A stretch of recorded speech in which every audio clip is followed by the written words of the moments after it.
kita? Ngomong apa sih? Ya udahlah ya nggak usah. Pokoknya perkenalin kita, aku Kania Lois Matupang. Aku Graciela Dida Jota. Aku Anika Putri. Dan sekarang kita bakal bahas tentang sensus penduduk nih. Dan secara detail kita bakal bahas tentang sensus de facto. So stay tuned. Kak Anica, gini aku mau nanya, boleh nggak aku tanya tentang apa itu sensus penduduk? Boleh.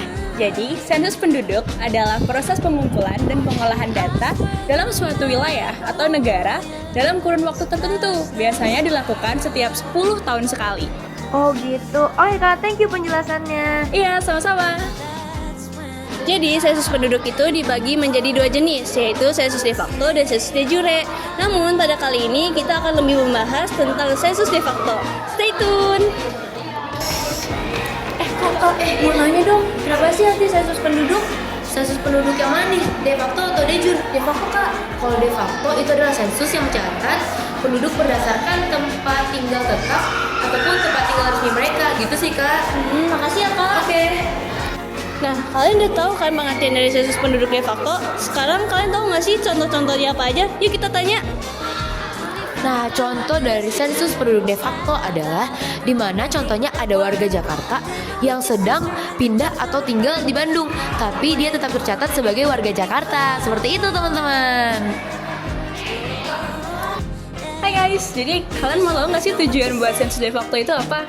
Nah, tujuan dari sensus de facto adalah untuk memberikan suatu gambaran tentang jumlah penduduk yang benar-benar tinggal dalam suatu wilayah. Aduh, kenapa sih kamu mau tahu cara contoh penerapan sensus penduduk de facto? Boleh. Jadi sensus penduduk de facto itu penerapannya dia biasanya memiliki data kependudukan, kayak misalkan contohnya KTP, terus KK. Pokoknya dia tuh berisi mengenai tempat tinggal asli dari penduduk. Gitu. Oh gitu, makasih ya. Sama-sama. Kak, bangun Kak. Oh iya, jadi kelebihan dari sensus de facto adalah data yang dihasilkan lebih akurat untuk pembangunan dan juga alokasi di suatu wilayah. Kak, kekurangannya? Oh iya, maaf, lupa ya. Jadi kalau kekurangannya adalah membutuhkan waktu dan biaya yang lebih besar, apalagi di wilayah yang mobilitasnya sangat tinggi. Gitu teman-teman. Oke teman-teman, itu sekian dari kita pengertian dan apa sih jenis-jenis ya? Jenis-jenis contoh penerapan dan lain-lain tentang sensus penduduk dan sensus penduduk de facto. Semoga apa yang kita presentasikan dapat bermakna buat kalian semua ya. So thank you, bye-bye.